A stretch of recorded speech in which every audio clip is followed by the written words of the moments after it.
কদিন পরই ঈদুল আজহা। কোরবানির জন্য ক্রেতাদের বাড়ি যাবে পশুগুলো।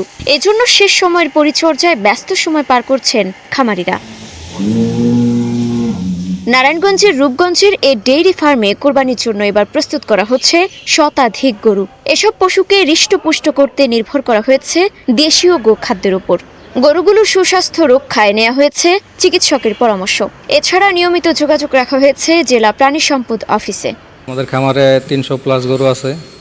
কোরবানির জন্য আমরা 100+ গরু সেল করব। কেমিক্যালযুক্ত কোনো খাবার আমাদের কোম্পানির নিষেধ, আমরা এগুলি কোনো কিছু ব্যবহারও করি না এবং গরুকে আমরা খাওয়াইও না। আমাদের এখানে প্রাকৃতিকভাবে গরু লালন পালন করা হয় এবং কোনো মেডিসিন খাওয়ানো হয় না। এখানের পরিবেশ আলহামদুলিল্লাহ খুব সুন্দর, পরিষ্কার পরিচ্ছন্ন। কর্তৃপক্ষ জানায় প্রতি বছর খামার থেকে বিক্রি হয়ে যায় বেশিরভাগ গরু। এবারও ক্রেতাদের ভালো সাড়ার কথা বলছেন তারা। খাবারের যে দাম সেই অনুপাতে আমরা যে গরু খামারি যারা আছি তারা অনেকটা চাপের মুখে আছে। যদি বাহির থেকে গরু আসে তাহলে আমরা খামারি যারা আছি অনেকটা লোকসানের মুখে পড়তে পারি। উপজেলাটির গাউসিয়া ডেইরি ফার্মেও কোরবানির জন্য প্রস্তুত করা হচ্ছে পশু। গরুর পাশাপাশি খামারটিতে আছে ছাগল। এছাড়া 2500 উপজেলায়ও বিভিন্ন খামারে প্রস্তুত হচ্ছে কোরবানিযোগ্য পশু। আমাদের এখানে সবচেয়ে বেশি চাহিদা হলো শাহিওয়ালটা। প্রতিটা কোরবানি উপযোগী লোকরা এই গরুগুলো বেশি চয়েস করে।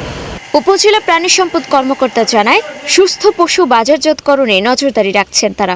আমাদের কোরবানিযোগ্য পশুর চাহিদা রয়েছে 17,840টি। ইতিমধ্যে আমাদের উৎপাদন রয়েছে 18,495টি পশু। রূপগঞ্জের খামারিগণ আমরা আমাদের পরামর্শ এবং প্রত্যক্ষ সহযোগিতায় তারা নিরাপদভাবে কৃত্রিম উপায় বর্জন করে প্রাকৃতিকভাবেই তারা নিবিড়ভাবে গবাদি পশু লালন পালন করছেন। 2,500-এর প্রায় 26,874টি গবাদি পশু প্রস্তুত রয়েছে কোরবানির জন্য। এর বিপরীতে আমাদের চাহিদা রয়েছে কিন্তু 24,115টি, মানে আমাদের চাহিদার চাইতে আরো 2,000-এর বেশি পশু আমাদের উদ্বৃত্ত রয়েছে।